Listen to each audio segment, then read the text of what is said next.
జోహార్ గద్దర్, జోహార్ తమిళ గద్దర్, జోహార్ తెలంగాణ మరవీరులకు.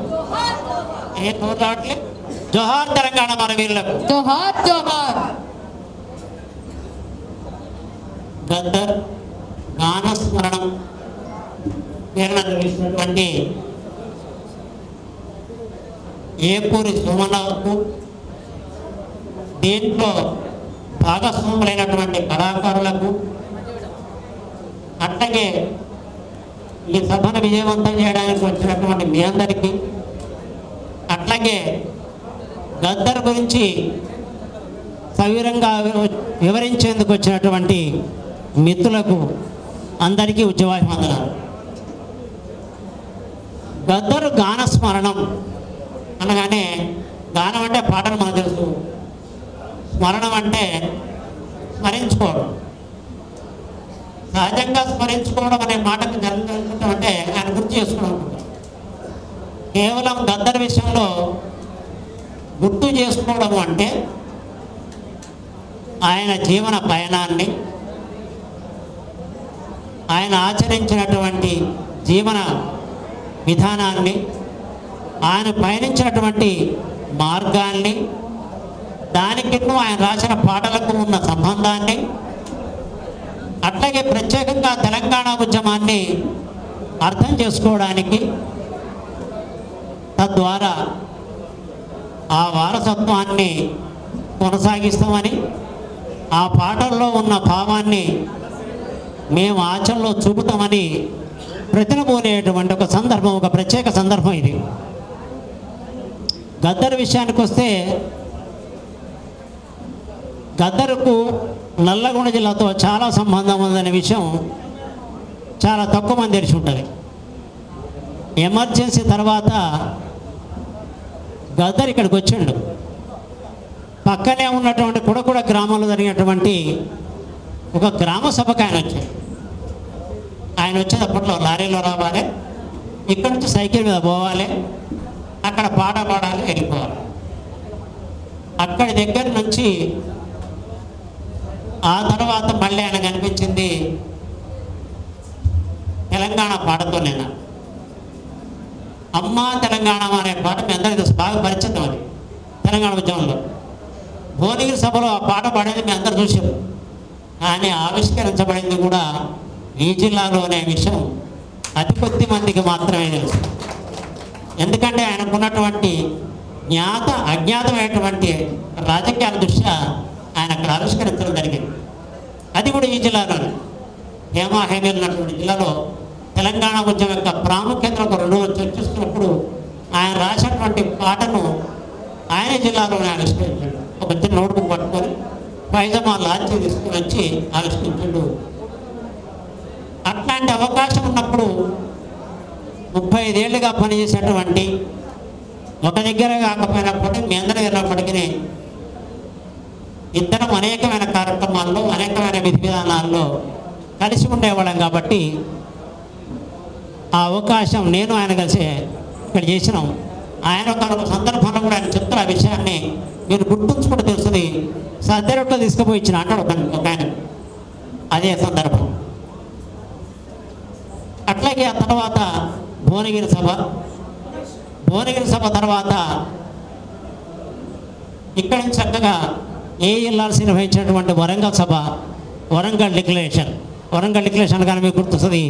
మొన్ననే జిఎన్ సాయిబాబా బయటకు విడుదలై వచ్చి ఆయన మాట్లాడుతున్నప్పుడు వరంగల్ డిక్లరేషన్ గురించి అందరూ గుర్తించారు. ప్రజాస్వామిక తెలంగాణ అనే నినాదం అక్కడి నుంచే వచ్చింది. బహుజన తెలంగాణ,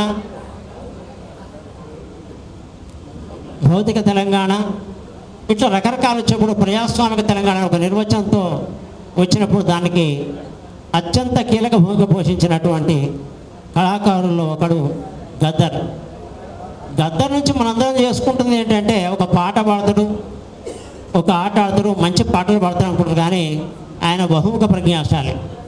ఆయన డబ్బు కొట్టగలడు, డోలు కొట్టగలడు, సంగీతం అన్ని రకాల వాయించగలడు, పాట పాడగలడు. హావభావ ప్రదర్శన కూడా చాలా అద్భుతంగా ఉంటుంది.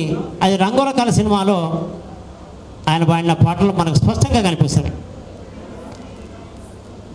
చాలా హావభావ ప్రదర్శన, దాంట్లో లీనమైనటువంటి ప్రదర్శన వస్తుంది.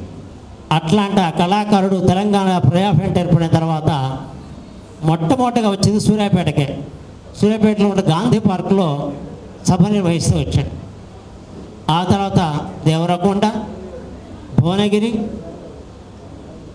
ఏపూరు సోమన్న స్వగ్రామైన వెలిశాల, అట్లాగే తిరుమలగిరి, ఇట్లా అనేకమైన ప్రాంతాలు జిల్లాలో తిరుగుతూ ఉండేవాడు.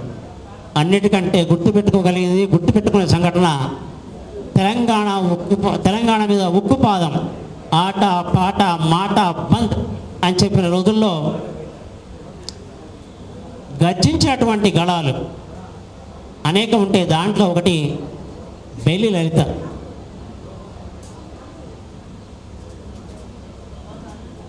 బెల్లి లలితను కరీంనగర్లో పాట పాడాలంటే హుజూరాబాద్లో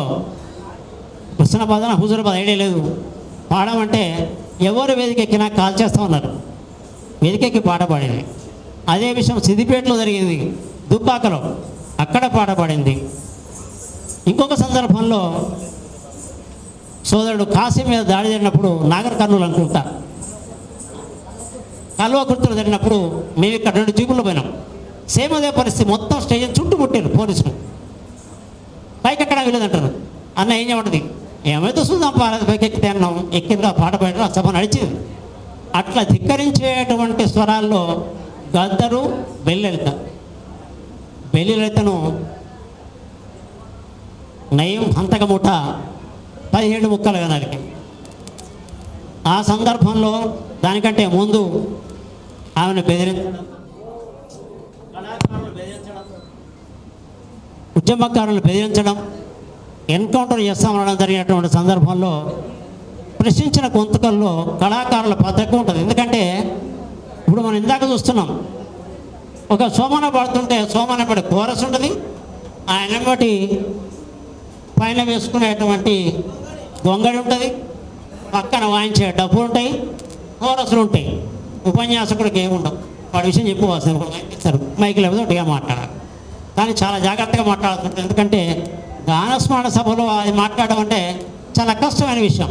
కానీ గద్దరు కూడా చెప్పేటోడు, పాటల పని నాది, మాటల పని నీది అని. అట్లా మేము కాంగ్రెస్ వాళ్ళు ఢిల్లీ నుంచి వచ్చి ఇక్కడ మీటింగ్ పెడతామని వదిలేసినప్పుడు దాన్ని భువనగిరిలో పెంచినప్పుడు 2 రోజుల టైంలో గద్ద అనిపించాడు. అప్పటికి నయం బతికే ఉన్నాడు. అట్లాగే లలితను ఆచూకి తెలకాలని చెప్పినప్పుడు ఎట్లా ఏం సంగతి అనుకుంటే మేము ప్రెస్ మీట్ పెట్టినాం. ఒక 40 సంఘాలతోని ఒక వేదిక ఏర్పాటు చేసాం. ఆ వేదిక నుంచి ఒక సభ పెట్టాను. ఆ సభ గద్దరు వస్తే బాగుంటుంది అందరి కోరిక, జిల్లా కళాకారులంతా. పోయినా మేము గద్దరింటికి పోతే మా భూమయ్య సారు రాష్ట్రపతి మొత్తం ఉంది. ఎట్లా ఏం సంగతి అంటే ఆయన ఒకటే మాట్లాడాడు, రమణ నువ్వు చెప్పు రమ్మంటావా అన్నాడు. అప్పటిదాకా నేను గద్దరికి అంత దగ్గర విషయం ఎవరికి తెలియదు. రావాలి కదా నేను అన్న. వచ్చేటప్పుడు మనలో ఏం చేశారు, మనలో కొంచెం ఉత్సాహం ఎక్కువ. నైమిటి ఉంచి పోవాలన్నారు. చలో నైమిటి ఉంచి పోదాం. ఏదో అన్న ఏం పైన పక్కన ఉన్నాడు. చలో ఇక పక్కనే పెట్టుకున్నాం. విమల వెనక్కుంది. వాళ్ళ ఇంటి ముందు పోయేసరికల్లా 5-6 ఉన్నారు. నేను కూడా చెప్పిన, ఒకవేళ కిందకి ఏదైనా అయితే ఆ విధులు తెచ్చుకోవడం ఇంకా చేసేది ఉంటుంది ఇక్కడ అని అనుకున్నాం. కానీ వాళ్ళ సాహసం చేయలే. ఆ తర్వాత ఆయన వేదిక మీద ఆడిండు. అయిపోయిన తర్వాత తెల్లారే ప్రకటించేశారు, లలిత అని చెప్పింది ఫలానా. అంటే ఏనాడు కూడా భయం అనేటువంటిది లేకుండా ప్రజల పక్కన మాట్లాడటంగా నిలబడ్డాడు. ఆ నిలబడేటువంటి తత్వం వల్లనే ఆయనకు గౌరవం వచ్చింది. ఎన్కౌంటర్ వద్దన్నాడు, ఎన్కౌంటర్ మృతదేహాలు తీసుకొచ్చాడు. ఎన్కౌంటర్ మృతదేహాలు గుర్తొచ్చే విషయం, ఈ జిల్లాలో సాంబశివుడు అనే పేరు అందరూ వినే ఉంటారు. ఆయన ఐలే అంటారు. ప్లటూన్ కమాండర్గా పనిచేస్తున్నప్పుడు ఆయన చనిపోయాడు అనుకొని ఆయన బాడీ తీసుకొని వచ్చాడు. గద్దరు భార్య విమల అని సహచర్య అన్నారు. మనం తీసుకొచ్చారు. వాళ్ళు ఏం చెప్పారు, కాదు అన్నారు. ఆ తర్వాత అదే సాంబశివుడు చనిపోయేప్పుడు ఆ శవాన్ని మోసినట్టు తీసుకుపోయిన వాడు మన ఏపూరు సోమన్న. అప్పుడేసాడు యుద్ధ పేరు అనే పాట రాసింది అప్పుడే. నిజానికి గద్దరు తీసుకొచ్చిండు ఐలే అనుకొని, గద్దరు తీసుకొచ్చాడు ఆయన ఐలే కాదు. కానీ నిజంగా చనిపోయింది సాంబశివుడిని సోమన్న. ఆ అంతిమయాత్రలో కూడా ఆయన ముందు పాట, ఆ పైన నినాదాలు మేము. అంటే గద్దరు సోమన్న అట్లా ఎట్లా కలిసి వచ్చింది అంటే అట్లా కలిసి వచ్చింది. సోమన్ అనేది ఈ మధ్య క్లిక్ అయినప్పటికీ సోమన్నను ఫస్ట్ సార్ నేను చూసింది వాళ్ళ ఊళ్ళోనే. ఆయన ఊళ్ళో వెలిశాల ఊళ్ళో కళాకారులకు శిక్షణ శిబిరం పెట్టాడు. దానికి గొలుసుల నరసయ్య ఆయన ఒక టీచర్ ఉండే. ఆయన ఇట్లా పోదాంప అంటే మేము పోయినాం. అప్పటికే డప్పు రమేష్ వీళ్ళకు క్లాస్ తీసుకుంటున్నాడు, ఎట్లా చెప్పాలి, ఎట్లా ఉండాలి పాట అంటే. నేను డప్పు రమేష్ వీళ్ళతో నేను చాలా జాగ్రత్తగా ఉండేవాడు. ఆ డప్పు రమేష్ను పాడబడుతున్నాడు. అక్కడ చూసి నేను చాలా మంచి కళాకారుడు అవుతాడు అనుకున్నా. కానీ ఆయన చేస్తున్న సంఘం ఎందుకో ఆయన ముందుకు పోనీయలే. కానీ ఆయనలో ఉన్న కళను గుర్తించింది గద్దరే. మీకు తెలియదు ఈ విషయం, ఇంత సోమన్న కూడా చెప్పను. నేను మాట్లాడుతున్నప్పుడు జిల్లాకు పిలిచినప్పుడల్లా ఆదూరి సంతోష్ అంటే పైలం సంతోష్ పేరుతో ఉన్న ఆయన పిలుస్తున్నాడు, ఇంకొక ఆయన పిలుస్తున్నాడు. మరి ఎట్లా మనకంటే ఎవరు ఉండాలి కదా అనుకున్నప్పుడు నాతో అన్నాడు, రమణన్న ఈ పిల్లవాడు ఎట్లుంటాడు సోమన్న అన్నాడు. మంచిగా ఉంటాడు, ఏ రాజకీయాలు ఉంటాయన్నాడు. ఏమో రాజకీయాలు చాలా చెప్తాడు కానీ పర్ఫెక్ట్ రాజకీయాలు అదే నాకు కనపడలేదు అన్న. ఇంట్రెస్ట్ ఎట్లుంటాడు, డబ్బు నిమిషం తీసుకొచ్చి క్లాసు పెడుతుంది కాబట్టి కొంత చైతన్యమైనటువంటి భావమే ఉంది అని అనుకున్నా అన్న. చెల్లపోమన్నాడు. నేను వాళ్ళ ఊరికి వెళ్ళిన, ఆయన తొండకు పిలిచి అనుకుంటా, తొండకు పిలిచి మాట్లాడాను. ఒక 12 అవర్స్ మాట్లాడిన తర్వాత వెంటనే ఇక్కడ కళా బృందం ఏర్పాటు చేయడం, వాళ్ళకి శిక్షణ ఇవ్వడం. ఆయన వెంటనే సాంబశివుడు ఇప్పుడు సైన్యం లేదు, కళా సైన్యం కాబట్టి ఆ సైన్యాన్ని ఈయన తయారు చేసుకుని ఈయన వెళ్ళిండు. మొదటి మీటింగ్ భువనగిరిలో మీటింగ్ పెట్టామంటే తెలుసుగా మీకు. సాంబశివుడితో భువనగిరిలో మీటింగ్ పెట్టాలి, పర్మిషన్ కోసం తిరగాలి, కళాకారు ప్రదర్శన ఇవ్వాలి. ఎవరో లైన్సా సోమన్న కళా బృందాన్ని తీసుకుపోయిండు. భట్టు రామచంద్రయ్య గారు ఉండే పెద్ద మనిషి, ఇప్పుడు ఉన్నాడు ఆయన.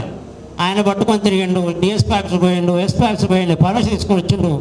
జూనియర్ కాలేజీలో బ్రహ్మాండ సభ జరిగింది. నయం అంటే రాష్ట్రం అచ్చలవుతుంది, నయం అంటే రాష్ట్రంతో భయపడుతుంది. నయం అప్పుడు గద్దను వెంటాడుతున్నాడు, కానీ సాంబశివుని వెంటాడుతున్నాడు, గద్దను వెంటాడుతున్నాడు, అందరినీ వెంటాడుతున్నాడు ఆయన. కానీ ఆ విషయాన్ని ధైర్యంగా తీసుకొచ్చాడు. ఎందుకు నేను గద్దతో పోలుస్తున్నా అంటే ఆ ధైర్యము, వెనకబాటు లేకపోవడము, తెగింపు అనేవి సోమన్లో మనం చూడవచ్చు. ఈ ప్రత్యేకంగా చెప్పడం కాదు, కరెక్ట్ కనిపించిన విషయాలు నేను చూస్తున్న విషయాన్ని అదే చెప్తున్నాను. స్మరణ అంటే అదే. దీని నుంచి పెద్దగా నేను రక్తి కట్టి చేయడం, సినిమా మాటలు పిక్చరేషన్ చేయడం, నాకేం హార్మోని రాదు, తపలు అయ్యారు, కోల్స్ ఉండదు నాకు. కానీ మేము చెప్పగలిగేటువంటి మాటలు ఇవే ఉంటాయి. అట్లా సోమన్న ఆ లింకులోకి వచ్చాడు. అట్లా పోయినవాడు ఎదిగిండు, ఇంటింతే ఒడ్డు ఇంతే ఉంటుంది. దానికి ఒక కథ. కానీ తెలంగాణ సమాజం మొత్తానికి విస్తరించాడు. ఇందాక ఎవరు సంస్కృత కళా సాహిత్యం ఇవ్వాలి అంటున్నారు. సంస్కృత కళా సాహిత్యం కానీ నాకు గుర్తొచ్చింది, మళ్ళీ దగ్గర దాకా నాన్చోడు అవుతాడు. ఎందుకంటే తెలంగాణ కళా సమితికి రాష్ట్ర కన్నా నీవు ఉంటాయి. ఇప్పుడు గవర్నమెంట్ కళాశాల అంటే ఆయన అవుతాడు. అక్కడ అది కాకుండా ఉంటే క్యాబినెట్లో ఆయన ఇది అవుతాడు. ఇదంతా ఇచ్చినది అక్కడి నుంచి కూడా క్యాబినెట్లో కూడా చేయవచ్చు. ఆయనకు దేశం కోసం పనిచేసినవాడు, ధర్మం కోసం పనిచేసినవాడు. ఒక దళిత బిడ్డకు ఇస్తే పోయేదేముంది, ఎంతోమందికి ఇచ్చినాం కదా. అందుకే ఏమంటున్నా రిజర్వేషన్ కింద ఏమంటలే, హక్కు కింద ఏమంటున్నా. ఎస్టీలు బీసీలు మైనార్టీలకు హక్కుల కింద ఇవ్వాలి. ఎఫ్సీ వర్గం అందరికి కూడా రిజర్వేషన్ కింద ఇవ్వాలి. ఎందుకంటే మైనార్టీ కదా, ఎవరు తక్కువ ఉంటే వాళ్ళ రిజర్వేషన్ ఉంటుంది, ఎవరు ఎక్కువ ఉంటే వాళ్ళకు కూడా. వీళ్ళంతా మెజారిటీ కాబట్టి వీళ్ళకి వర్తింపు పరిస్థితి క్యాబినెట్ తీసుకోవాలి. కానీ చిన్న కోరికలు అంటే మన కోరిక ఎప్పుడు ఎట్టుంటుందంటే ఏదో ఇంటికి రాదు, ఇది చూడు రాదు, ఏది నా చూసేది. నువ్వు తెలంగాణ ఉద్యమంతో సంబంధం లేనివాడు తెలంగాణ కోసం పనిచేసిన ఇక్కడ బ్రహ్మాండంగా ఇస్తాడు. ఇవాళ క్యాబినెట్ చూద్దాం, అది మనం చేయాలి, అది మన డిమాండ్ ఉండాలి. డిమాండ్ పెట్టినప్పుడు అడుక్కునేటప్పుడు ఇంత పచ్చ ఉంటాయమ్మా, ఇంత కూర ఉంటాయమ్మా, ఇంత పాచి పులుసు ఉంటాయి కదా, మట మొక్క చికెన్ పులుసే అని అడగాలి కదా. అట్లా మీరు అడుక్కోవడంలో కూడా రావట్లే. మనం ఎందుకంటే అసలు అడిగితే పెట్టినప్పుడు అడగడం కాదు, నిలదీసి ప్రశ్నించి మాకి రావాలి హక్కుగా ఇవ్వవా, నేను ఒట్టి అవుతున్నావు, ఎందుకంటే ఉంటే ఇచ్చేసాయి అంటాం. అట్లా ఆయన కూడా కంటలే. తను మళ్ళీ ఆయన అనుకుంటాడు లేనిపోనుకో ఆయన కూడా సమస్య లేనా ఇక్కడ అని. రావాల్సి ఏంది, మా పుష్పక్క లేదా, విజయ లేదా, కాబట్టి లేదు పాపం ఇక్కడ కాదు వైజాగ్ అని ఉంటే అక్కడ చూసుకోవచ్చు, ఇక్కడ ఇక్కడ జరుగు. కానీ ఇందాక పాటకు ప్రాంతము, భాష, ఇవన్నీ గాలి ఇవన్నీ ఉండవు. కాబట్టి ఆ వార్తతో నా కూడా చేయొచ్చు. ఎందుకంటే ఎవరికి వేసుకోవచ్చు, పదవులు వేయాలంటే ఎన్ని ఉన్నాయి, ఎన్నో కార్పొరేషన్ ఉన్నాయి, అదో రకం కార్పొరేట్ చేసేది అట్లా ఇచ్చేయి. ఎందుకంటే వీళ్ళ వారసత్వం అనేది ఒక అవసరం, ఈ త్యాగం అనేది ఒక అవసరం. ఈ నిర్మాణం అనేది ఒక అవసరం. ఈ తెలంగాణ తీసుకొచ్చినటువంటి గొప్ప శక్తి. తెలంగాణ ఇచ్చడం అంటే మీకు తెలంగాణ ఒకటే కాదు, ఎన్నికలు జరిగినప్పుడల్లా రాజీనామా చేయ మళ్ళీ ఎన్నికలు పోను, రాజీనామా చేయ ఎన్నికలు పోను. పోయినప్పుడు వాళ్ళు గెలిపించింది ఎవరు? కళాకారులే. ఊరు తిరగా పాటలాయ రాయ దంతయ్య. దానికోసం మన నాటి ఉద్యమకారులందరూ స్టేజీలు కట్ట, బ్యానర్లు కట్ట, మైకులు పెట్ట, లైట్లు పెట్ట, సపోర్ట్ కొట్ట. ఇది మన పని, అది వాళ్ళ పని. ఎట్లయితే జనంలోకి వచ్చినాం, సాధించడం. ఢిల్లీలో గల్లీ నుంచి మొదలైనటువంటి ఉద్యమం ఢిల్లీలో సెగబుట్టించింది. తద్వారా మన ఆకాంక్ష నెరవేరింది. ఎంతవరకు వచ్చింది అంటే మీకు తెలిసిందే, నీళ్లు నిధులు నియామకాలు. అది ఎక్కడే గొంగడు అక్కడే ఉంది, వస్తున్నాయి కొంచెం కొంచెంగా. కానీ అట్లా కాదు, మన పిల్లలందరూ మనం ఎన్ని ఆకాంక్షలతో తెచ్చుకున్నామో, మనం ఎన్ని బాధతో చేసుకున్నామో అవన్నీ రావాలి. ఇక్కడ ఒక ఎన్కౌంటర్లు ఉండొద్దు, ఇక్కడ మాట్లాడే వాళ్ళకి ప్రతి వాళ్ళ హక్కు ఉండాలి. అట్లాగే ఇక్కడ అడవులు సంరక్షించబడాలి, ఇక్కడ నీళ్ళు అందరికీ రావాలి, అందరికీ తాగునీరు, అందరికీ సాగునీరు, అందరికీ ఉండేటందుకు ఇల్లు అన్నీ ఉండాలి కదా. ఇవన్నీ కూడా రాజ్యాంగంలో మనకు కల్పించినాయి. అది అంబేద్కర్ చెప్పినటువంటి మాటే. రాజ్యాంగాన్ని గురించి పోరాడిన వాళ్ళ దాంట్లో బాగా హైలైట్ అయింది ఇటీవల కాలంలో గద్దర్తోనే. ఒక మాట చెప్పాలంటే ఆయన ఒకటే అన్నాడు, రాజ్యాంగాన్ని రక్షించండి, రాజ్యాంగం ద్వారా ఇచ్చినటువంటి హక్కులను చేయండి అన్నాడు. అంటే ఒక అంబేద్కర్ లాగా మళ్ళీ తీసుకొచ్చిన ఆయన. అయితే ఆయన సందర్భంలో 2 మాటలు చెప్పేటోడు ఎక్కువ. మొన్న సూర్యుడు ఒక జూమ్ సమావేశం చెప్తుండే, గద్దర్కు మేము కుటుంబ వారసులమే కానీ నిజమైన వారసులు మీరే, ఆ వారసత్వాన్ని కొనసాగించాల్సింది మీదే అన్నాడు. అట్లాగే ఆయన బిడ్డ వెన్నెల గురించి ఎప్పుడు చెప్పేటోడు. సోనా బాగుర్తు బయటికి వచ్చి అక్కడికి పోతుంటే ఆయన వారింగ్ బ్లాక్ కోబ్రా, గ్రీన్ కోబ్రా, ఎర్ర కోబ్రా, భరత్ కోబ్రా, కోబ్రాలు అవి అడవిలు ఉండాలి. ఇడికెంప అడవిలో కాదు, ఎక్కడో మారుమూల పడి ఉండాలి, అడవిలో పడి. అవి ఎక్కడో ఉన్నా చూడకుండా ఇక్కడికి వచ్చేసి మనసు చంపుతామంటే ఎట్లా? లేదు. అట్లా లేకుండా ఆయన బెదిరిస్తే కూడా బిడ్డను ముద్దాడించడం నేను చెప్తాను, వెన్నెలను ముద్దాడి బయటకు పోతాను. అట్లాగే జిల్లాతో ఇంకో అనుబంధం చెప్పాలి. ఆయన బట్టి పేర్లు చెప్పిండు మన సోమన్న. గద్దరు, దివాకరు, సంజీవు, డబ్బు రమేష్, రాజనసింహ, ఈ 5 ఉంటారు. ఒకరు మాట ఒకటి పాడి వెళ్ళిపోతే ఇంకోటి పాడుతుంటారు. ఒకటే వేషం, ఒకటే భాష, ఒకటే గొంతు, ఒకటే రంగు అనిపిస్తుంటుంది. మనకి అసలు ఏం తెలియదు కింద కొంచెం దూరం నుంచి. అట్లా ఒక్కడిగా నడిపారు వాడు. ఆ నడిపిన దాంట్లో ఒకడు కనకరాజు దివాకర్ అనే ధర్మన్న ఇక్కడ పెద్ద చౌడు గుట్టాలో ఎన్కౌంటర్ అయితే ఆ బాడీ తీసుకుపోవడం కోసం వచ్చాడు. బాడీ ఇవ్వట్లే ఆ రోజుల్లో. శవారణం స్వాధీనం చేసుకునేటువంటి కమిటీలో లేకున్నా అప్పటికే మించిపోయినా కూడా తీసుకొచ్చిండు. తీసుకొని వచ్చి వెళ్ళిపోతామంటే ఆయన అరెస్ట్ చేశాడు. ఆయనతో పాటు అరెస్ట్ చేయబడినటువంటి ఇంకో వ్యక్తి ఆజమలి, ఏపీసీఎస్ ఆజమలి, వాళ్ళిద్దరిని అరెస్ట్ చేసి జైలు పెట్టారు. టీచర్ ఆజమలి ఉద్యోగం పోతే అని భయం, నో ఉద్యోగం. తెల్లారక రిలీజ్ చేశారు, కేసు విత్డ్రా చేసుకున్నారు, డెడ్ బాడీ అప్పగించాడు. గద్దరు ఉండడం వల్ల మాత్రమే అది కేసు లేకుండా ఆజమలి బయటపడిగిండు. తర్వాత నయం అతన్ని చంపించాడు. నిజానికి నయం అంటుంటే మీరు గొప్పగా అనుకుంటుండొచ్చు, నయంకి ఏ సంబంధం లేదు, పాపం ఏముంది. వెనక రాజ్యం ఉంటుంది, కత్తి మాత్రం నయం ఎంత ఉంటాడు? మీ అందరికంటే మనగాడ, మీ అందరు గట్టి కూడా, మీకంటే స్ట్రాంగ్ అయిన మైండ్ ఉందా? కాదు. వెనక ఉన్నదంటే ఎవరు చేస్తాడు? స్టేషన్లో ఎస్ఐ గారికి కేసు పెట్టని చేస్తే ప్రతి ఒక్కరు కొడుతూనే ఉంటాడు. అదే ధైర్యం నయంకి ఇచ్చింది. రాజ్యం వాడుకుంది. దాంట్లో అత్యంత క్రూరంగా వాడుకున్నటువంటి వాడు చంద్రబాబు నాయుడు. అందుకనే తెలంగాణ అనే పదాన్ని యాక్సెప్ట్ చేయలేను అసెంబ్లీలో. వెనుకబడ్డ రాష్ట్రాలు, వెనుకబడ్డ ప్రాంతం అనాలన్నాడు. అందుకే ఆయన్ని చంద్రబాబు కొట్టేసి ఆయన బాటలో అందరూ కొట్టినాడు. అయితే చిన్న విషయం చెప్పి క్లోజ్ చేయాల్సి ఉంటుంది. ప్రతి వాళ్ళు అధికారం కావాల్సిన వాళ్ళు, అధికారం వచ్చిన వాళ్ళందరూ కూడా త్యాగాల గురించి మాట్లాడతారు. ముఖ్యంగా నక్సలైట్ల ఉద్యమం కాడతారు. ఎందుకంటే వాళ్ళు త్యాగాలతో నిర్మించుకున్నటువంటి గుండెలను కొల్లగొట్టినటువంటి మనుషులు వాళ్ళు. కాబట్టి వాళ్ళ గురించి మాట్లాడతారు. ఏంట్రావు ఇంద్ర వెళ్ళిపోతాడు, నక్సలైట్ల జోహాలు చెప్తాడు. మీకు అది గుర్తే. మొన్నటికి రేవంత్ రెడ్డి కూడా ఏడపోయిన మాస్ రావాలి, రాష్ట్రానికి మాస్ రావాలి, ప్రగతి భవన్ పెంచేయాలి అన్నాడు. పాపం వచ్చిన తర్వాత చర్చలకు కూడా పిలుస్తాడు. అధికారం వచ్చిన తర్వాత ఎవరికి అట్లే ఉంటుంది. అందుకని ఉద్యమకారుల గుర్తింపు అనేటువంటిది కానీ, లేదా అమరుల గుర్తింపు అనేది కానీ రాజ్యం ఇస్తే వచ్చేది కాదు. ప్రజల కొండల్లో వాళ్ళు ఎప్పుడో ట్రిగ్గర్ కాసుకొని ఉన్నారు ఆల్రెడీ. వాళ్ళకి ఎట్లాగో ప్రజల్లో ఉంటుంది. సోమన్నకి ఏం అడిగేది, నీ గౌరవం పెరగడం కోసం కానీ సోమన్న గౌరవం పెరగడం కోసం కాదని గుర్తించమని ఒకసారి మీకు చెప్పేస్తున్నాను. సోమన్న గౌరవం పెరిగేది కొత్తగా ఏముండదు. నాకు తెలిస్తే సోమన్నకి గవర్నమెంట్ పోతే కొత్త సమస్యలు వస్తాయి. నాలాంటి వాళ్ళందరూ జాబ్ చెప్పాలి ఏం సమయం అంటే నేను ఫోన్ స్విచ్ ఆఫ్ పెట్టుకోవాల్సి వస్తుంది. కానీ అదే కనుక ఫోన్ ఉంటే ప్రభుత్వానికి గౌరవం వస్తుంది. అందుకని మీరు అడిగేప్పుడు ఆయన ఆ స్థాయిలో అడగాలని చెప్పేసి కోరుతున్నాను. ఇక జిల్లా గురించి కానీ గద్దర్ గురించి కానీ గద్దతో అనుబంధం గురించి కానీ చెప్పాల్సింటే చాలా కష్టం. ఎందుకంటే ఒక మహద్గ్రంథం, ఆయన ఒక లెజెండ్ అంటారు. లెజెండ్ అనే పదం మన ఇద్దరికి వెళ్ళే ఆయనకు ఒక్కడికే దక్కింది. అది పండితుడిని పామరుని పరవశింపజేస్తాడు. పండితుడిని పామరుని ఆయన భాష అంత తీరిక ఉంటుంది, అంత సరళంగా ఉంటుంది, అంత గ్రంథీకరించబడి ఉన్నట్టుగా అనిపిస్తుంది. కానీ అర్థవంతమైనటువంటి భాష ఉంటుంది. చాలా ఈజీగా పాడేటువంటి పాటలు పాడతారు ఆయన. ఎంత సింపుల్గా అంటే చూసి పడతారు. తిరుపతి కొండ కాడ తమ్ముడా కొండ ఎక్కంగా చూడాలే బండిరా, బండి నడుపంగా చూడాలే కుండిరా, ఒంటి కాలి మీద నడకో లేకుంటది, కొండకు ఏలాడేసినట్టుగుంటది, అరే సంయమని బ్రేకులు వేస్తావురా, అరే కిస్మని హారన్నే ఒత్తుతావు, బ్రేక్ ఫెయిల్ అయితే నీ గుండె ఫెయిలురా, అప్పుడు ఏ దేవుడు నిన్నాదుకోడురా, చావుతో సవాల్ చేసి సాగిపోతూ ఉంటావు, బస్సు చేసేటోడా బస్సును నడిపేటోడా, బ్రతుకుల్లోకి తొంగి చూడరా, దాన్ని బాగు చేసే బాటలెయ్యరా. ఇది తిరుపతిలో ఉన్నప్పుడు తిరుపతి మసూరావు అంటున్నాడు. తిరుపతి యూనివర్సిటీ ప్రొఫెసర్లో కూర్చొని ఆ గుట్ట కనపడుతుంటే వెంటనే చెప్పారు.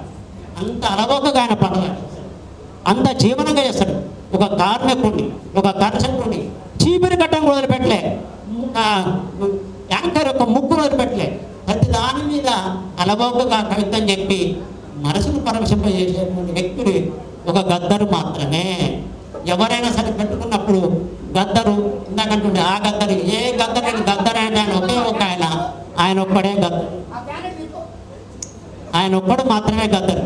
నల్లగొండ గద్దరు, సిద్దిపేట గద్దరు, గోల్కొండ చెద్దరు ఇవన్నీ పనికిరావు.